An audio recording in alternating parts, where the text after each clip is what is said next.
नमस्कार, मी मनाली. काल आपण सर्वांनी विधिमंडळामध्ये झालेला राडा बघितला. खरं तर कोणतेही अधिवेशनही ही जनतेचे प्रश्न सोडवण्यासाठी असते.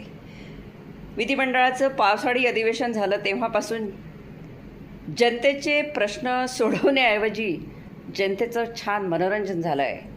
पहिल्याच दिवशी आपल्याला एक फ्रीस्टाईल कुस्ती पाहायला मिळाली. त्यानंतर विधिमंडळाच्या बाकावरून म्हणतात, ए तू मला गद्दार म्हणतोस का, बाहेर निघ, मी तुला बघून घेईल. म्हणजे संपूर्ण आतापर्यंतचं झालेलं अधिवेशन बघितलं तर आपल्याला टिंगल टवाळीशिवाय त्या अधिवेशनामध्ये काहीही झालेलं दिसलं नाही. आपणाला माहीत असेल की नसेल, विधिमंडळाच्या अधिवेशनाच्या एका दिवसाचा खर्च किमान 1 ते 1.5 कोटी असतो. हे हरामखोर आपल्या खिशातून पैसे देतात का? यांना जनतेचे प्रश्न सोडवण्यासाठी हा पैसा खर्च केला जातो. किती जनतेचे प्रश्न सुटतात?